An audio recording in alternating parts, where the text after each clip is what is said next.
You probably already know Princess Twilight Sparkle never had any children in My Little Pony, and the only thing keeping that idea alive is fan art, right? But what if I told you there was actually an official product that was supposed to be Twilight's daughter? Hey beautiful people, I'm Julie, and this story starts all the way back in 2013, when this doll image came right here. At first she was called Princess Twilight, and she was supposedly the daughter of Princess Twilight Sparkle and Prince Blueblood. I mean, come on. Their creativity levels were truly unmatched with the name. And check out what the description says. Just like her mother, she loves reading, and just like her father, she loves admiring her own beauty. With her wings and magical horn, she is one of the first alicorns born in the new generation of Equestria, which would mean that besides her, we'd also have Princess Flurry Heart. Crazy, right? So here's the deal. This doll is one of those baby versions of characters, kind of like the ones we get for a bunch of TV shows and movies. But in this case, it was Twilight's daughter, and this image immediately got a huge controversy. First of all, it came from Soft Newborn, the same company that made Princess Skyla, that Caden's long-lost daughter. And we already talked about that here in the channel, how she was supposedly Caden's first daughter before they scraped the idea and created Flurry Heart instead. And the part that bothers me the most is Twilight ending up with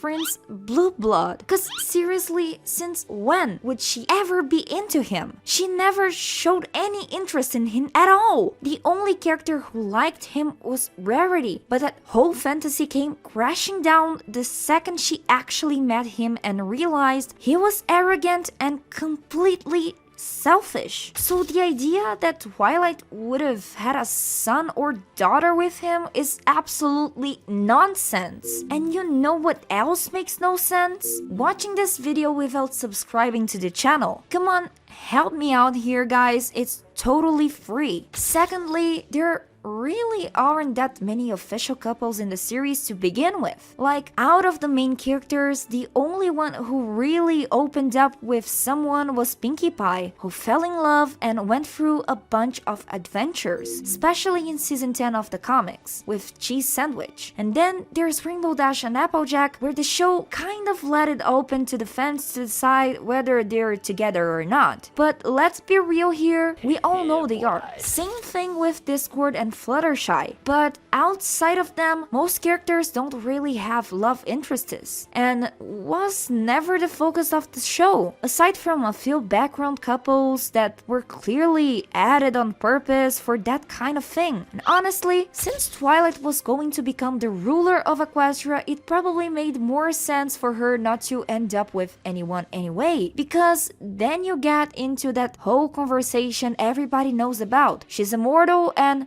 she would eventually have to watch her husband grow old and die, which would already be heartbroken, considering she'd also have to watch her best friends and her parents and her brother pass away too. At some point, that's already enough heartbreak, right? And another thing, we barely even get any scenes of Twilight talking to Blueblood. Like, why would she ever end up with him? The story never built that up. There was no flirting, no chemistry, not even a tiny hint of romance that could open the door for them having a kid together. And honestly, I could maybe buy it if there were Flash Century, since she actually had a crush on him for a while. But with that spoiled unicorn? Absolutely not. Tell me if you agree with me, and don't forget to leave a like so I know. But the biggest thing here is, besides that doll image, we have absolutely no other information about this character. And back when the image leaked, there was nothing about her on the official websites or anywhere else. So people had no idea if it was real and if it was fake. fake, especially because a ton of stuff was leaking around the time. By 2013, the series was already supposedly heading towards its end, and the producers weren't planning to drag it any longer. So it didn't make sense to introduce a character who would supposedly be Twilight's descendant back then. In fact, the show was originally supposed to end in 2012, but there were so many leaks about My Little Pony movies, Equestria Girls, and a bunch of other behind-the-scenes stuff that fans started mixing up what was legit and what was completely fake. And take a good look at this box. It looks exactly like Princess Kyla's packaging, doesn't it? Because it's literally just a really well-edited image of it. This product never even existed, thank God. And check this out. The official image itself literally says at the bottom it was made in Photoshop. And honestly, we've gotta admit, whoever edited it did a pretty convincing job. It almost convinced me it was real. But we still don't know why someone made this in the first place. Maybe they just wanted to troll the fandom, you know? Or maybe they were trying to make fun of those weird My Little Pony products that make absolutely no sense, like toys with swept colors and other bizarre stuff like that. But a lot of people fell for this fake product, and even today there are fans who still believe this character was real and that she was a script character from the show. Except, like I said, the image literally says it's made in Photoshop, and it's obviously just an edited recolor of Princess Kyla. So tell me down in the comments, did you fall for this fake too? Hasta la vista!